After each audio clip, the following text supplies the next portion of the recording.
الحمد لله رب العالمين والعاقبة للمتقين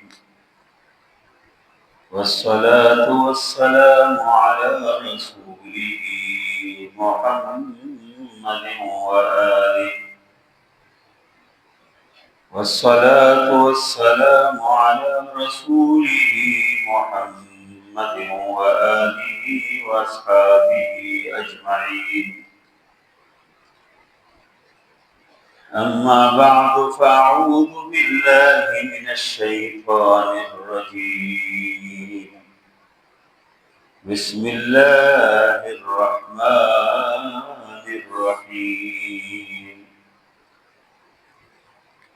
لقد كان لكم في رسول الله أسوة حسنة لمن كان يرجو الله واليوم الآخر وذكر الله كثيرا. وعن أبي هريرة رضي الله تعالى عنه قال قال رسول الله صلى الله عليه وسلم إنما أنا رحمة مهداة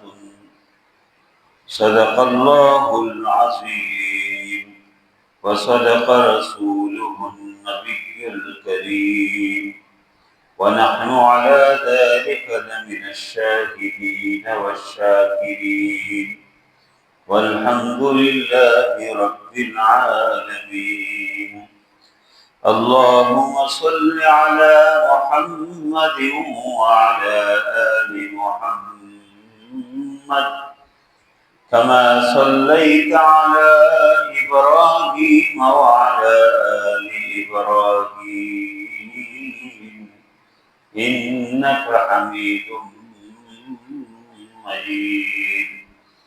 اللهم بارك على محمد وعلى آل محمد كما باركت على إبراهيم وعلى آل إبراهيم إنك حميد مجيد. سورۃ احزاب میں سے ایک آیت میں نے آپ لوگوں کے سامنے پڑھنے کے ساتھ حاصل کی ہے، اور نبی مہربان صلی اللہ علیہ وسلم کے حدیث میں سے حدیث، ایک مختصر حدیث میں نے آپ لوگوں کے سامنے پیش کرنے کے ساتھ حاصل کیا. اللہ تعالیٰ اس آیات کو، بلکہ پوری قرآن کو، پوری شریعت کو، پوری دین کو سمجھنے کے اللہ نے توفیق عطا فرمائے، اس کے اوپر عمل کرنے کی توفیق عطا فرمائے. نبی کریم صلی اللہ علیہ وسلم کے احادیث کو اور اس کی پوری سیرت اور پوری زندگی کو اللہ سمجھنے کی بھی اللہ توفیق عطا فرمائے، اس کے اوپر عمل کرنے کے لیے توفیق عطا فرمائے، اور اس کو اپنی زندگی کا حصہ بنانے کا اللہ توفیق عطا فرمائے. اس آیت کے اندر بھی اللہ تعالیٰ نے یہی فرمایا کہ لَقَدْ كَانَ لَكُمْ فِي رَسُولِ اللَّهِ أُسْوَةٌ حَسَنَةٌ، فرمایا کہ آپ لوگوں کے لیے نبی کریم صلی اللہ علیہ وسلم کی ذات میں ایک بہترین نمونہ ہے، ایک کامل نمونہ ہے، اسوہ حسنہ ہے، ایک بہترین نمونہ ہے، ایک قابل اقتداء نمونہ ہے. اور پھر فرمایا لمن کان یرجو اللہ والیوم الآخر، یہ نمونہ ان لوگ کے لیے ہے جو اللہ سے ملاقات کی امید رکھتے ہیں، جن کا یہ عقیدہ ہو کہ ہم نے مرنا ہے، اس دنیا سے رخصت ہونا ہے. اور یہ عقیدہ تو کافروں کا بھی ہے، وہ روز دیکھتے ہیں کہ لوگ مر جاتے ہیں، لیکن مسلمان اور مومن کا پھر یہ عقیدہ ہے کہ مرنے کے بعد ایک بہترین زندگی ہے، خوبصورت زندگی ہے، اللہ تعالیٰ کے ساتھ ملاقات. اس سے اللہ نے فرمایا لمن کان یرجو اللہ والیوم الآخر، کہ جو یہ امید رکھتے ہیں کہ ہم نے اللہ سے ملنا ہے،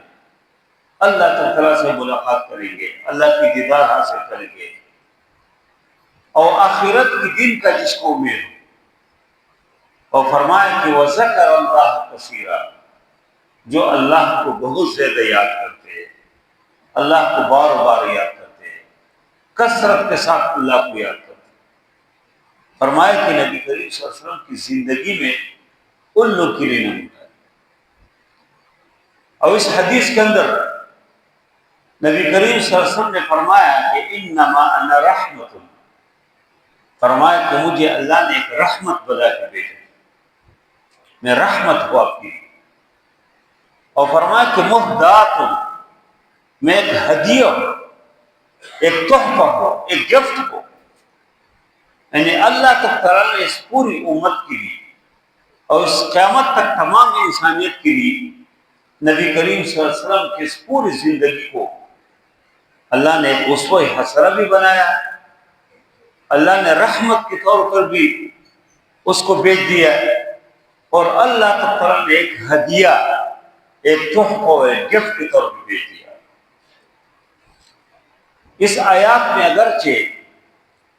احزاب میں غزوہ خندق سے جو لوگ پیچھے رہ گئے تھے ان کو سمجھا رہے ہیں کہ دیکھو، آپ اگر اللہ و اللہ کے رسول کو پر ایمان رکھتے، آخرت کو پر ایمان رکھتے، تب غزوہ خندق سے کیسے پیچھے رہ گئے؟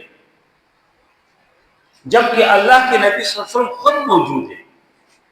وہ خود ادھر موجود ہے، اور ہر مشکل مرحلے میں خندق کے موقع پہ تمام دنیا کے جو کافر ہیں، مشرک، یہودی، منافق، سب نے مل کے مدینے کے اوپر حملہ کرنا چاہا، اور ایک بہت مشکل مرحلہ تھا، بہت مشکل۔ اور خاص کر جب بنو قریظہ یہودیوں نے غدر کیا اور وعدہ خلافی کی، تو اس موقع پہ تو بہت مشکل مرحلہ تھا، اس موقع پہ ثابت قدم رہنا بہت مشکل کام تھا۔ تو بتایا جا رہا ہے کہ دیکھو، اس موقع پہ جب اللہ کے نبی صلی اللہ علیہ وسلم خود موجود ہے، خندق میں موجود ہے، خود خندق کے کودنے میں موجود ہے، اور پھر دشمن کے اس خطرات میں موجود ہے، تو تم کیسے مومن ہو، تم کیسے مسلمان ہو کہ تم پیچھے ہٹ گئے؟ اور فرمائے کہ دیکھو، اللہ کے نبی صلی اللہ علیہ وسلم کی جو ذات ہے وہ آپ کے لیے ایک نمونہ ہے۔ یعنی بتایا تو خاص کر غزوہ خندق کے موقع پہ کہہ رہے ہیں، لیکن کسی خاص اللہ کے نبی صلی اللہ علیہ وسلم کی زندگی کسی خاص شعبے کا ذکر نہیں کرتے، اس لیے کہ اللہ کے نبی صلی اللہ علیہ وسلم کی زندگی ایک بہت جامع قسم کی زندگی، ہر لحاظ سے ایک مسلمان اور مومن کے لیے اس میں نمونہ موجود ہے، بہت کچھ موجود ہے۔ اور اس وجہ سے اللہ تعالیٰ نے کسی خاص پہلو کا ذکر نہیں کیا، یہ نہیں فرمایا کہ اللہ کے نبی صلی اللہ علیہ وسلم جس طرح حج کیا تم اسے حج کرو، یہ نہیں فرمایا۔ اللہ نے یہ نہیں فرمایا کہ جس طرح اللہ کے نبی صلی اللہ علیہ وسلم دعوت کے کام کرتے ہیں تمہیں داعی، اس سے داعی بن جاؤ، یہ نہیں فرمایا کہ جس طرح اللہ کے نبی صلی اللہ علیہ وسلم گھر کے اندر ایک شوہر کے حصے سے تم اس طرح بنو، یہ نہیں فرمایا کہ جس طرح ایک صحابہ کے ساتھ ایک رہبر اور رہنما اور ایک قائد کے حصے سے اس طرح بنو، یہ نہیں فرمایا، بلکہ نبی کریم صلی اللہ علیہ وسلم کی اس پوری زندگی کو ہمارے لیے نمونہ بنایا کہ اللہ کے نبی صلی اللہ علیہ وسلم گھر کے اندر کیسے تھے، تو ہمارے لیے نمونہ ہے۔ گھر میں اللہ کے نبی صلی اللہ علیہ وسلم فرمایا کہ خیارکم خیارکم لأہلہ، فرمایا کہ تم میں سب سے بہتر وہ ہے جو اپنے گھر کے لوگوں کے لیے بہتر ہو، اپنی بچوں بیویوں کے لیے بہتر ہو۔ ایسا نہ ہو کہ آدمی گھر جائے اور بچے ڈر جائے، بیوی ڈر جائے تو پھر آ گیا، پھر کیا ہوگا؟ اللہ کے نبی صلی اللہ علیہ وسلم ایسا نہیں، نمونہ بنایا ہمارے لیے، فرمایا کہ لقد کان لکم فی رسول اللہ اسوۃ حسنہ، اللہ کے نبی صلی اللہ علیہ وسلم کی ذات میں نمونہ ہے۔ تو اللہ کے نبی صلی اللہ علیہ وسلم گھر کے اندر کیسے تھے، بیویوں کے ساتھ کیسے تعلق ہے، کیسے خوبصورت تعلق ہے، نبی کریم صلی اللہ علیہ وسلم صحابہ کرام کے ساتھ کیسے تھے، جب مسجد نبوی کے اندر بیٹھے تھے صحابہ کے درمیان کیسے گل مل کے رہتے تھے، محبت کے ساتھ رہتے تھے۔ کوئی باہر سے کوئی آدمی آتا تھا اس کو یہ پتہ نہیں چلتا کہ اس میں اللہ کے رسول کون ہے، اس لیے کہ بالکل بے تکلف ایک عام لوگوں کے ساتھ گپ شپ، بہترین تعلق۔ اسی طرح نبی کریم صلی اللہ علیہ وسلم کو حالت جنگ میں اب دیکھیں کس طرح نمونہ ہے کہ کوئی غدر نہیں ہے، کوئی دھوکہ نہیں ہے، دشمن کے ساتھ دشمن کے لیے بھی دل کے اندر خیر خواہی اور خیر کا جذبہ ہے۔ نبی کریم صلی اللہ علیہ وسلم کو ایک داعی کی حیثیت سے اب دیکھیں، داعی کی حیثیت سے دعوت کے میدان میں اب دیکھیں، ایک خوبصورت نمونہ ہے ہم سب کے لیے، پوری امت کے لیے ایک خوبصورت نمونہ ہے کہ طائف کے موقع پہ جب طائف جاتے اور طائف کے سردار ایک ایک کر کے ان کے کوئی مذاق اڑاتے، کوئی اسے کہتے کہ مجھے پتہ نہیں کہ تم پیغمبر ہو بھی کہ نہیں، اور کوئی ایک طرح کے اس کے جواب دے، کوئی دوسری طرح، اور نبی کریم صلی اللہ علیہ وسلم ادھر سے نکلتے اور وہ ظالم لوگ صرف اس کے اوپر اکتفا نہیں کرتے، پیچھے چھوٹے چھوٹے بچے بھی لگاتے، جوان لگاتے، اور نبی کریم صلی اللہ علیہ وسلم کو پتھر سے مارتے، اور نبی کریم صلی اللہ علیہ وسلم کے سر لہو لہا ہے اور نعلین مبارک خون سے بھر جاتے۔ دعوت کے میدان میں دیکھو ہمارے لیے نمونہ ہے۔ ہم تو لا الہ الا اللہ محمد رسول اللہ پڑھتے، لیکن اللہ کے نبی صلی اللہ علیہ وسلم کی جو دعوتی زندگی ہے دیکھو کہ لہو لہا ہے، ادھر سے نکلتے ایک باغ کے اندر پناہ لیتے اور ادھر فرشتہ اللہ تعالیٰ بھیجتے، اور ان فرشتے کو اللہ تعالیٰ بیچ جا اور فرشتہ حاضر ہو جاتے ہیں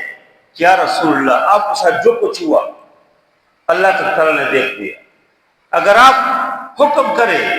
تو اللہ تعالیٰ یہ دو پہاڑیوں کے درمیان یہ بنو ثقیف کے لوگوں کو اللہ ریزہ ریزہ کرے۔ نبی کریم صلی اللہ علیہ وسلم فرمائے نہیں، میں تو اللہ کی رحمت ہوں، میں رحمت ہوں، اور فرمایا کہ کوئی مسئلہ نہیں ہے، فَإِنَّهُمْ قَوْمٌ لَا يَعْلَمُونَ، فرمایا کہ نہیں سمجھتے، اور فرمایا کہ اس کے بچوں سے اللہ نیک اور صالح کو پیدا کریں گے۔ اس بنو ثقیف سے اللہ کے نبی صلی اللہ علیہ وسلم بد دعائی کرتے اور فرشتہ پہاڑوں کے درمیان اس کو کچل دیتے تو اس کی نسل ہی تباہ ہو جاتی، لیکن اس سے اللہ نے بڑے لوگ اللہ نے پیدا کیے۔ یہ محمد بن قاسم بھی اسی خاندان سے، اسی بنو ثقیف سے اللہ نے پیدا کیے، جو ادھر دیبل تک آئے اور ادھر ملتان تک آئے اور یہ کراچی اور سب، اور جس کے ذریعے سے اللہ نے راجہ داہر کو ختم کیا، اور یہ محمد بن قاسم بھی اس قبیلے سے۔ تو نبی کریم صلی اللہ علیہ وسلم نے فرمایا کہ نہیں، میں اس سے نہیں آیا کہ میری وجہ سے لوگوں کو تکلیف پہنچے، لوگ تباہ ہو جائے، میں تو خیر کے لیے آؤں۔ تو نبی کریم صلی اللہ علیہ وسلم کی دعوت کے میدان میں بھی ہمارے لیے ایک نمونہ ہے، اللہ نے نمونہ بنایا۔ نبی کریم صلی اللہ علیہ وسلم کے اخلاق آپ دیکھیں، الگ الگ پہلو ہے کہ نبی کریم صلی اللہ علیہ وسلم کس طرح اخلاق کے ساتھ لوگوں کے ساتھ اس کے تعلقات ہیں، اور بے تکلفی لوگوں کے ساتھ۔ ایک عورت آ گئی اور اس نے کہا کہ یا رسول اللہ، بزرگ عورت تھی بڑی عمر کی، کہا کہ یا رسول اللہ میرے لیے دعا کرو کہ میں جنت میں جاؤں۔ رسول اللہ صلی اللہ علیہ وسلم نے فرمایا کہ نہیں، بوڑھی جو ہے جنت میں نہیں جائے گی۔ نبی کریم صلی اللہ علیہ وسلم تو مذاق کی طرف سے کہا، لیکن پیغمبر کے مذاق تو ویسے مذاق نہیں ہے۔ وہ عورت پریشان ہو گئی، اس نے کہا کہ یا رسول اللہ کیسے جنت میں نہیں جائیں گے؟ نبی کریم صلی اللہ علیہ وسلم نے فرمایا کہ اللہ آپ کو جوان بنا کے جنت میں بھیج دیں گے، اس کی جنت میں ہم عمر لوگ ہوں گے، اِنَّا شَأْنَهُنَّ نِشَاءً وَجَعَلْنَاهُنَّ أَبْكَارًا عُرُبًا أَتْرَابًا، ہم عمر بنا کے اللہ بھیجیں گے۔ ظاہر نام کے ایک آدمی تھے جو دیہات سے نبی کریم صلی اللہ علیہ وسلم کے پاس تشریف لاتے تھے اور سبزی وغیرہ بھی لاتے تھے۔ نبی کریم صلی اللہ علیہ وسلم فرماتے تھے کہ ظہیر جو ہے یہ ہمارے دیہات ہے، یعنی دیہات کی چیزیں ہمارے لاتے ہیں، سبزیاں لاتے ہیں۔ ایک دن وہ مدینے کے بازار میں کسی چیز کو فروخت کر رہے تھے اور وہ جو کڑے تھے وہ ظاہر نبی کریم صلی اللہ علیہ وسلم پیچھے سے گئے، اس کی آنکھ کے اوپر ہاتھ رکھ دیا، انگلی رکھ دی، اس پر بے تکلفی کسی دوست سے بھی کر دی، اور کہا کون ہے جو مجھ سے خریدے؟ اس کو جب معلوم ہو گیا کہ تو اللہ کے نبی صلی اللہ علیہ وسلم میرے پیچھے کھڑے ہیں، اس نے اپنے کمر کو اللہ کے نبی صلی اللہ علیہ وسلم کے پیٹ کے ساتھ لگانا شروع کیا، خوش ہو گیا کہ اللہ کے نبی صلی اللہ علیہ وسلم نے مجھے پکڑ لیا، اور پھر کہا یا رسول اللہ میں تو بہت کوٹا ہوں، بہت کمزور ہوں، مجھے تو کوئی ایک پیسے کو بھی نہیں لیں گے۔ نبی کریم صلی اللہ علیہ وسلم فرمائیں گے تم بہت عظیم آدمی ہو، معمولی آدمی نہیں ہے۔ تو اللہ نے نبی کریم صلی اللہ علیہ وسلم کی اس پوری زندگی کو ہمارے لیے نمونہ بنایا، اور نبی کریم صلی اللہ علیہ وسلم کی جو 63 سالہ زندگی ہے، اس زندگی میں جو 40 سال اس کے اندر 40 سال کے بعد نبی کریم صلی اللہ علیہ وسلم کو اللہ نے مبعوث فرمایا، اور جو 23 سالہ زندگی ہے نبوت کی،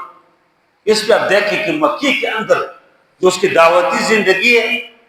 اس کے اندر کیسے خوبصورت نمونے ہیں ہمارے لیے۔ دشمن دیکھو، دشمن کا رویہ دیکھو، اور نبی کریم صلی اللہ علیہ وسلم کے اخلاق دیکھو۔ اور اس کے بعد جب وہ ہجرت کر کے مدینہ المنورہ تشریف لے جاتے، 10 سال ادھر زندگی ہے نبی کریم صلی اللہ علیہ وسلم کی۔ وہ دشمن جو مقابلے میں، لیکن دشمن کی جو پروپیگنڈا ہے، لیکن جو نبی کریم صلی اللہ علیہ وسلم کے قریب آتے ہیں وہ دیکھتے ہیں کہ اللہ کے نبی صلی اللہ علیہ وسلم کے اخلاق کیا ہے، اور اس وجہ سے لوگ اسلام قبول کرتے ہیں، دین قبول کرتے ہیں۔ یعنی ایسے دشمن کہ جو سر لینے کے لیے آئے تھے، لیکن اللہ کے نبی صلی اللہ علیہ وسلم کے اخلاق دیکھ وہ ایمان لاتے ہیں۔ یمامہ کے سردار بہت مشہور واقعہ ہے، سمامہ بن اسال، اس نے کئی صحابہ کو شہید کیا تھا، اور وہ اس موقع پہ بھی آئے، وہ چاہ رہے تھے کہ اللہ کے نبی صلی اللہ علیہ وسلم کو نقصان پہنچائے، صحابہ کو شہید کرنا چاہ رہے تھے، لیکن صحابہ کرام نے اس کو پکڑ کے رات کے ٹائم میں اس کو پکڑا اور مسجد نبوی میں حاضر کر کے ایک ستون کے ساتھ باندھ لیا۔ صحابہ نہیں جانتے تھے کہ یہ سمامہ ہے جو یمامے کے سردار ہے، لیکن صبح جب فجر کی نماز کے لیے نبی کریم صلی اللہ علیہ وسلم تشریف لائے، پہچان گئے کہ تو وہی سمامہ ہے۔ پوچھا کہ مالک ہے یا سمامہ کیا خیال ہے، کیا ارادہ ہے؟ اس نے کہا یا رسول اللہ 3 چیزیں ہیں، اگر آپ مجھے قتل کرنا چاہتے ہیں تو تقتل زادہ میں بہت خون والے آدمی کو قتل کریں گے، بڑا نام ہو جائے گا، میں کوئی معمولی آدمی نہیں ہوں، بڑا نام ہو جائے گا، تقتل زادہ میں خون والے آدمی کو قتل کرو گے، اور اگر تم مجھے وَإِن تَنْعِمْ عَلَىٰ شَاكِرٍ، تم میرے اوپر احسان کر کے مجھے چھوڑو گے نا، تو کوئی معمولی آدمی کے اوپر احسان نہیں کرو گے، میں احسان کا بدلہ چکا ہوں، میں احسان کا خیال کرتا ہوں، میں شکر ادا کروں گا۔ اور اگر تم چاہتے ہیں کہ میں فدیہ دو، جتنی مال چاہیے سل توڑ، مال آپ کو جتنی مال چاہیے دے دیتے۔ تو نبی کریم صلی اللہ علیہ وسلم نے اپنے صحابہ سے کہا کہ میرے بکریوں کے دودھ پلائے دو، اور چلا گیا۔ دشمن پھر تشریف لایا، فجر کی نماز میں پھر پوچھا، یعنی دیکھو سر کی دشمن ہے، جانی دشمن ہے، لیکن اللہ کے نبی صلی اللہ علیہ وسلم نے پھر جب پوچھا، انہیں وہی 3 باتیں پھر کی کہ اگر مجھے چھوڑو گے تو بہت میرے اوپر احسان کرو گے، احسان کے بدلہ میں دوں گا، میں چھوڑوں گا نہیں، اور اگر آپ نے مجھے قتل کرنا چاہتے ہیں تو بہت بڑا نام ہو جائے گا، خون والے آدمی کو قتل کرو گے، اگر آپ کو مال چاہیے کہ میل دے دوں گا۔ نبی کریم صلی اللہ علیہ وسلم 30 دن جب یہ گفتگو ہو گئی، اللہ کے نبی صلی اللہ علیہ وسلم فرمایا چھوڑو اس کو، اور وہی سمامہ باہر گیا، باغ میں گیا، ادھر سے وضو کر کے واپس تشریف لائے، کلمہ پڑھ لیا، اشہد ان لا الہ الا اللہ واشہد ان محمد عبدہ ورسولہ۔ رسول اللہ صلی اللہ علیہ وسلم نے پوچھا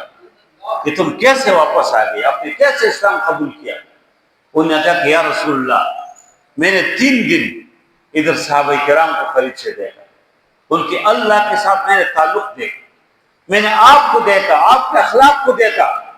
میرے دل میں اس وقت سے اسلام نے جگہ بنا لیا، میں اسلام قبول کرتا ہوں۔ پھر اسلام قبول کیا، اور پھر انہوں نے کہا کہ یا رسول اللہ اگر آپ اجازت دے تو میں عمرہ کرنا چاہتا ہوں، عمرہ کرو۔ اور دوسرے یہ کہ مکی کے لوگ یمن سے ہمارے علاقے سے ان کو گندم ملتے، ہر چیز ملتے، آج کے بعد میں ایک دانے بھی ان کو نہیں دوں گا۔ رسول اللہ صلی اللہ علیہ وسلم نے فرمایا کہ نہیں، ایسا نہیں کرو، اس کی جو گندم اور جو دانے ادھر سے ان کے ہیں وہ بیچ دے۔ کیسے اخلاق ہے کہ مکی والے ان کے سر کی دشمن ہے، جان کے دشمن ہے، اپنے گھر سے نکالا، لیکن نبی کریم صلی اللہ علیہ وسلم ان کے لیے فرماتے ہیں کہ ان کے ساتھ آپ یہ رویہ نہ کرو۔ یہ اخلاق ہے نبی کریم صلی اللہ علیہ وسلم کے، اس پہ انشاءاللہ کبھی الگ اس پہ گفتگو کریں گے۔ دوبارہ نبی کریم صلی اللہ علیہ وسلم کے اس پوری زندگی ہمارے لیے اللہ نے نمونہ بنایا۔ خود نبی کریم سے فرمایا کہ صلو کما رأیتمونی اصلی، فرمایا تم اس طرح نماز پڑھو جس طرح میں نماز پڑھتا ہوں۔ اللہ کے نبی صلی اللہ علیہ وسلم کی نماز جب کھڑے ہوتے تھے تو ایسے نماز پڑھتے تھے گویا کہ یہ آخری نماز اللہ کی طرف متوجہ ہو جاتی، لمبی لمبی آیت تلاوت اس پہ ہے، بہت سارے قرآن کی چیز میں پڑھتے تھے، رکوع میں ٹائم لگاتے، سجدے میں ٹائم لگاتے تھے، تہجد پڑھتے تھے۔ اللہ نے تہجد کا اس کو حکم دیا تھا کہ یا ایھا المزمل قم اللیل الا قلیلا، یہ سب کچھ۔ اور اس طرح نبی کریم صلی اللہ علیہ وسلم نے فرمایا کہ تم اس طرح حج کرو جس طرح میں حج کرتا ہوں، فرمایا کہ اس طرح مناسک ادا کرو جس طرح مجھے دیکھتے کہ میں ادا کروں۔ حجۃ الوداع کے موقع پہ نبی کریم صلی اللہ علیہ وسلم نے جو خطبہ دیا اور پوری زندگی کے لیے تمام انسانوں کے لیے ایک بہترین اس میں اخلاق ہے، اس کے اندر کردار ہے، اس کے اندر پوری طرح امن و امان کے لیے بہترین اصول ہے جو اللہ کے نبی صلی اللہ علیہ وسلم دیا۔ اور جب نبی کریم صلی اللہ علیہ وسلم کے اوپر پہلے وحی نازل ہو گئی، دیکھو 12 ربیع الاول، ابھی آج 7 ربیع الاول ہے، 12 ربیع الاول کو پھر ہم 12 ربیع الاول بنائیں گے اور خوشی کا اظہار کریں گے۔ ہم اپنے گھروں کے اور مکانات کے اوپر اور بلڈنگوں کے اوپر چراغاں کریں گے، اور ہر جگہ یہ بھی کوئی کرتے، بہت اچھی بات ہے، کوئی نعت پڑھتے ہیں، نبی کریم صلی اللہ علیہ وسلم کی تعریف کرتے ہیں، بہت اچھی بات ہے، اپنی عقیدت اور محبت کا اظہار کرتے ہیں، کوئی تقریر کرتے ہیں، کوئی کانوں کے اہتمام کریں گے، کوئی ایک انداز سے نبی کریم صلی اللہ علیہ وسلم کے ساتھ محبت کا اظہار کرتے اور کوئی دوسرے انداز سے۔ لیکن اصل چیز نبی کریم صلی اللہ علیہ وسلم کی اس 12 ربیع الاول کے دن کو منانا نہیں ہے، اس کو اپنانا ہے، اپنی زندگی کو نبی کریم صلی اللہ علیہ وسلم کی شریعت سے اس کے مطابق بنانا۔ اگر ہم ہر 12 ربیع الاول کو ہم خوش ہو جاتے، ہم خوشی مناتے، لیکن نبی کریم صلی اللہ علیہ وسلم کی سیرت کو اپناتے نہیں، اس کی شریعت کو اپناتے نہیں، تو یہ نبی کریم صلی اللہ علیہ وسلم کے ساتھ کوئی خیر کا معاملہ نہیں کہ ہم سیرت کو اور 12 ربیع الاول کو منائے تو صحیح، لیکن اپنائے نہیں۔ اپنانا اصل چیز ہے۔ جب انسان نبی کریم صلی اللہ علیہ وسلم کی پوری زندگی اللہ نے یہی فرمایا لقد کان لکم فی رسول اللہ اسوۃ حسنہ، فرمایا کہ نبی کریم صلی اللہ علیہ وسلم کی پوری زندگی میں آپ کے نمونے۔ اور دیکھو جب پہلے وحی نازل ہو گئی، نبی کریم صلی اللہ علیہ وسلم غار حرا میں تھے، اقرأ بسم ربک الذی خلق خلق الانسان من علق اقرأ وربک الاکرم الذی علم بالقلم علم الانسان ما لم یعلم۔ یہ پہلے 5 آیات ہیں، یہ پہلے وحی۔ اس کے بعد نبی کریم صلی اللہ علیہ وسلم تشریف لائے اور فرمایا کہ انی خشیت علی نفسی، میں اپنے اوپر ڈر رہا ہوں کہ مجھے کچھ نہ ہو، اپنے اوپر ڈر رہا ہوں میں، یعنی بہت زیادہ تکلیف میں ہو۔ تو حضرت خدیجہ کبریٰ رضی اللہ عنہا نے اس سے کہا کہ کلا واللہ لا یخزیک اللہ ابدا۔ حضرت خدیجہ کبریٰ رضی اللہ عنہا بزرگ عورت، نبی کریم صلی اللہ علیہ وسلم کی پہلی بیوی ہے، اور جب تک وہ زندہ تھی اللہ کے نبی صلی اللہ علیہ وسلم نے اور شادی نہیں کی، اور بزرگ اور تجربہ کار عورت تھی۔ اس نے کہا کہ دیکھو آپ کی خرابی کو اللہ ضائع نہیں کرتے، دیکھو اس بیوی کو اپنے شوہر کے بارے میں پوری طرح پتہ ہوتے ہیں۔ ایک تو قریبی دوست آپ کے ساتھ دوستی ہو، اس کو بھی معلوم ہوتا ہے کہ آپ کیسے۔ نبی کریم صلی اللہ علیہ وسلم کی دوستی میں دیکھو ابوبکر صدیق رضی اللہ عنہ، جب بھی کوئی بات اللہ کے نبی صلی اللہ علیہ وسلم نے کی تو ابوبکر صدیق رضی اللہ عنہ پہلے کہتے ہیں کہ امن و سلم، ہم نے مان لی۔ دیکھو جب نبی کریم صلی اللہ علیہ وسلم معراج کی تشریف لے گئے اور صبح تذکرہ کیا کہ میں آسمانوں میں گیا، میں بیت المقدس گیا تھا، ادھر آسمانوں میں گیا، تو ادھر جو کافر موجود تھے عتبہ و شیبہ اور ابو لہب ابو جہل. اس نے کہا یہ کیسے ہو سکتے؟ لیکن پھر کہا چلو سر کرتے کہ ابوبکر صدیق رضی اللہ عنہ کو تلاش کرتے. اگر اس نے انکار کیا تو بس یہ سب معاملہ ختم ہو جاتا. ابوبکر صدیق رضی اللہ عنہ کو تلاش کیا, کہا کہ آپ کے دوست سے تو آج ایک نئی بات کی ہے. ابوبکر صدیق رضی اللہ عنہ پوچھا کہ کیا بات کی ہے؟ اس نے کہا کہ آپ کی دوست کہہ رہے ہیں کہ میں رات کے ایک معمولی حصے میں بیت المقدس تک گیا. حالانکہ بیت المقدس اور مکے کے درمیان 15-16 دن میں قافلے کھل جاتے ہیں. اور ادھر سے میں آسمانوں میں گیا, ایک آسمان میں انبیاء کی ملاقات کی, اور پھر واپس آ گیا بیت المقدس میں انبیاء کی امامت کی میں نے, اور یہ ہوا یہ ہوا. تو ابوبکر صدیق رضی اللہ عنہ نے کہا کہ میرے ساتھی نے کہا تو سچ کہا. دیکھو ہم ہوتے ہیں نا, ہم کہتے ہیں چلو میں جا کے پوچھ لیتا ہوں کہ اللہ کے نبی نے کیا بات کی. لیکن ابوبکر صدیق رضی اللہ عنہ نے ایک لمحہ بھی کوئی سوچا نہیں. اس نے کہا کہ اللہ کے نبی نے فرمایا تو بالکل سچ کہا. دیکھو دوست ہے نا, دوست کو صحیح جانتے ہیں. اس کو پتہ تھا کہ بچپن سے کبھی سے جھوٹ نہیں بولے, امین ہے, صادق ہے, کیسے ہو سکتے غلط بات ہے. تو ایک تو دوست کو جانتے, دوسری بیوی. تو جب نبی کریم صلی اللہ علیہ وسلم نے اپنے گھر میں آ کے کہا کہ میرے ساتھ عجیب معاملہ ہوا, مجھے تو ڈر لگ رہا ہے, اور بالکل جس طرح آدمی کو وہ ٹھنڈ لگتے ہیں, سردی لگتے ہیں, اور کہا کہ مجھے کمبل اڑاؤ اور مجھے ڈر لگ رہے. تو بیوی نے کہا کلا واللہ لا یخزیک اللہ ابدا, کہا کہ اللہ کو ضائع نہیں کریں گے. کیوں؟ وجہ بتایا. فرمایا کہ انک لتصل الرحم, اللہ کے نبی صلی اللہ علیہ وسلم کے اخلاق تھے. فرمایا کہ تم رشتہ داری پالتے ہیں, انک لتصل الرحم وتقر الضیف, تم مہمانوں کو مہمان نوازی کرتے, وتعین علی نوائب الحق, اور کہا کہ تم حق کے کاموں میں لوگ کی مدد کرتے, وتحمل الکل, اور جو معاشرے میں کمزور لوگ ہیں, جو معاشرے کے اوپر بوجھ ہے, اس کے لیے کما کے تم دیتے, وتکسب المعدوم, اور کہا کہ معاشرے میں وہ لوگ جو گم ہو گئے, کوئی حیثیت اس کے لیے, تم اس کی خیال کرتے, اس کے لیے کما کے دیتے. اور فرمایا کہ جس آدمی کے اندر یہ چیزیں ہو اس کو اللہ کے ضائع نہیں کرتے. اور وہ بیوی نے اس کو تسلی دی, اور پھر اس کو ورقہ بن نوفل کے پاس لے گئے. ورقہ بن نوفل نے کہا کہ یہ تو وہی ناموس ہے جو موسیٰ علیہ السلام کے اوپر نازل ہوا, اور وہی فرشتہ ہے جو موسیٰ علیہ السلام کے پاس وحی لائے. اور کہا کہ کاش ورقہ بن نوفل تورات کے علم تھے, بزرگ آدمی تھے. اس نے کہا کاش میں زندہ ہوتا اور آپ کو جب قوم نکالتی میں آپ کی مدد کرتا. تو نبی کریم صلی اللہ علیہ وسلم نے فرمایا کہ او مخرجیہ, کہ لوگ مجھے نکالیں گے؟ فرمایا کہ ہاں, جس طرح حق کی بات کی ہے تو اس کو لوگوں نے نکال, آپ کو بھی نکالیں گے. اور پھر ورقہ بن نوفل وفات پائے. اور پھر نبی کریم صلی اللہ علیہ وسلم کو اللہ نے حکم دیا کہ یا ایھا المزمل قم اللیل الا قلیلا نصفہ وانقص منہ قلیلا یا ایھا المدثر قم فانذر وربک فکبر. اے کمبل اڑنے والے اٹھو, لوگ کو ڈراؤ. قم فانذر وربک فکبر, آپ کے رب سب سے بڑا. ایک بہت عظیم پیغمبر, ایک بہت خوبصورت پیغمبر, ایک بہت مہربان اور مشفق پیغمبر اللہ نے ہمیں بھیجا. لیکن افسوس کس پیغمبر کو ہم پہچانتے نہیں, کس پیغمبر کو ہم جانتے نہیں.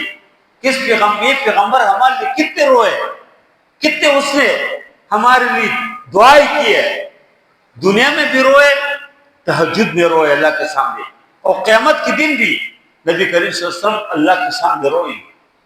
اور دنیا کے اندر ہر مظلوم کے اللہ کے نبی صلی اللہ علیہ وسلم مدد کی. کوئی آدمی کوئی یتیم ہوتا, خود اللہ کے نبی صلی اللہ علیہ وسلم نے بہت تکلیفیں برداشت کی. دیکھو پیدا نہیں ہوا, ماں کے پیٹ میں تھا کہ والد صاحب کے سہارا دنیا سے چلا گیا, رخصت ہو گئے. اور پھر 5-6 سال کی عمر میں تھے, اپنی والدہ کے ساتھ, والدہ نبی کریم صلی اللہ علیہ وسلم کی والد کی قبر پہ گئی تھی, ادھر سے واپس آ رہی تھی, راستے میں ابوا کے ایک مقام پہ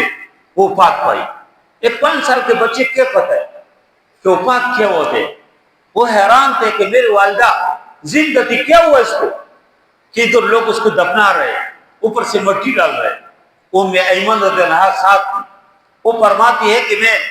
اوپر سے جب نیچے اوپر سے نیچے میں اتر گئی، میں نے دیکھا کہ رسول اللہ صلی اللہ علیہ وسلم پیچھے نہیں ہے، اور کہہ رہے کہ میں واپس گئی، میں نے دیکھا کہ اللہ کے نبی صلی اللہ علیہ وسلم اپنی والدہ کی قبر کے اوپر لیٹا ہوا ہے اور رو رہے، یعنی ایک 5-6 سال کا بچہ، اس بیچارے کو کیا پتہ ہے کہ وفات کیا چیز ہے؟ حیران ہوں گے کہ میری والدہ کے ساتھ کیا ہوا؟ میرے والد صاحب تو پہلے سے وفات تھا، اس کو تو دیکھا نہیں بیچارے، لیکن میری والدہ کو کیا ہوا؟ اور اس طرح یہ غم کے اندر، اور نبی کریم صلی اللہ علیہ وسلم اس طرح مصیبتوں کے اندر، پھر چچا سہارا بن جاتے، وہ بھی وفات پاتے، حضرت خدیجہ کبریٰ بھی وفات پاتی ہے، اور ایک مصیبتوں کے اندر وہ گزارتے ہیں، اور لیکن ہر یتیم کی دادرسی کرتے، ہر مظلوم کی دادرسی کرتے، اور کوئی دیکھو حضرت بلال رضی اللہ عنہ کو دیکھا کہ بہت تکلیف میں، امیہ بن خلف کے غلام ہے، تکلیف میں، تو ادھر جا کے ان سے کہا کہ بلال آپ کو کیا ہوا؟ اسے کہا رسول اللہ بہت سخت بخار ہے، بہت تکلیف میں ہو، لیکن کیا کرو، یہ پھر وہ ذمہ کام بھی ہے۔ نبی کریم صلی اللہ علیہ وسلم اس کو کچھ تیل پیش کرتے، شہد پیش کرتے، اور کہا بلال تم استعمال کرو، تم آرام کرو، یہ کام میں کر دیتا ہوں۔ اپنے ساتھی کی وہ کام کرتے، مظلوموں کے ماوا، یتیموں کے والی، آج ہم ذکر کرتے، لیکن کاش دنیا کے اندر کتنی یتیم ہے کچھ کے غم کرے، مظلوموں کے ساتھ دینا۔ آج یہ جو ہمارے حکمران ہیں، ان کو کیا پتہ ہے کہ اپنے عیاشیوں میں لگے 11 ارب روپے کے جہاز کے اندر سفر کرتے، اور لوگ دیکھ کے بیچارے پنکھم اس کے لیے میسر نہیں کہ پنکھ استعمال کرے، اور 9 پتہ نہیں کروڑ روپے کی گاڑیوں میں سفر، اور اعلیٰ قسم کی لگژری گاڑیاں ہیں جو استعمال کرتے، اور کوئی شرم بھی نہیں ہے کہ 4 صوبوں کے اندر لوگ نکلے، ادھر وزیر اعلیٰ ہاؤس کے سامنے بھی دھرنا ہے، 1000 لوگ شریک ہیں، لوگ کہتے ہیں نفرت کرتے ہیں، بھائی نفرت کرتے ہیں آپ سے، تم ملعون لوگ ہو، تم کیا کرتے؟ ظلم کو بند کرو، یہ جو ظالمانہ ٹیکس ہے بند کرو، اور تو ٹیکس ہے ہی، لیکن ایک لیٹر جو پیٹرول ہے اس پہ 120 روپے اضافی، کوئی اس کی کوئی حساب نہیں ہے، اضافی ایک چیز ہر آدمی سے لے۔ ادھر بھی لوگ نکلے، صبح خیبر میں پشاور گورنر ہاؤس کے سامنے ایک عظیم الشان دھرنا ہے، اور 1000 لوگ جمع ہے، کراچی میں 1000 لوگ ہیں، بلوچستان میں، لیکن یہ ٹس سے مس نہیں ہو رہے۔ جمہوری حکومت میں کس میں تھوڑا سی غیرت ہو، کوئی نکل آئے کہ جمہوری حکومت میں تو جمہوریت ہے، یا تو ایک تم کہیں نہیں ہے جمہوریت جی، بس ماشاء اللہ ہے، ہماری مرضی ہے، جو کچھ ہم کرنا چاہتے کرتے، لیکن اگر جمہوری حکومت ہے، اتنے لوگ جب نکلتے ہیں وہ کہ ریفرنڈم ہے اپنے خلاف، وہ کہ اعلان ہے کہ تم فیل ہو گئے، اور آپ کے وزیر داخلہ خود کہتے ہیں کہ نظام فیل ہو گیا، یہ کلک کر چکی ہے، وہ کہتے ہیں، خود کہتے ہیں مسجد نقوی۔ تو اس طرح کے حالات پہ پھر بھی اگر ایک حکومت سے چمٹی ہوئی ہے اور لوگوں کی آواز نہیں سنتے تو اللہ کے عذاب اللہ ان کو پر بھیجے گا۔ اس ربیع الاول کا بابرکت مہینہ میں آپ لوگوں سے درخواست کرتا ہوں کہ ہم اللہ کے نبی صلی اللہ علیہ وسلم کی سیرت کو اپنائیں۔ نبی کریم صلی اللہ علیہ وسلم کی پوری زندگی ہمارے لیے نمونہ ہے، اور انہوں نے جو 63 سال زندگی ہے، اس کے بعد جو نبوت کی زندگی ہے وہ بہت کچھ سے عبارت ہے۔ انشاءاللہ مختلف اس کی جو زندگی کی جو پہلو ہے آگے انشاءاللہ مختلف جمعوں میں اس کو بیان کرتے ہیں۔ آج تو میں نے عمومی اس حوالے سے گفتگو کی، ابھی 12 ربیع الاول ہے، آج سے ہم اللہ کے ساتھ عہد کریں کہ ہم اس مشفق و مہربان پیغمبر کی زندگی کو اپنائیں اور اپنی زندگی میں لائیں۔ وہ تو کتنی ربیع الاول ہم منائیں گے، ہم گھر کے اندر چراغاں کریں گے، ہم سرکاری دفاتر کے اوپر اور اس طرح کے جو مجالس ہم منعقد کرتے ہیں، یہ تو اپنی جگہ پہ خیر کی بات ہے، لیکن اصل چیز یہ ہے کہ ہمارے دل جو ہے وہ روشن ہو جائے، دل کے اندر نبی کریم صلی اللہ علیہ وسلم کی سیرت کی روشنی آ جائے، اس کے نتیجے میں ہمارے آنکھ کی بھی صحیح استعمال ہوگی، ہمارے زبان بھی، ہمارے کان بھی، ہمارے پاؤں بھی،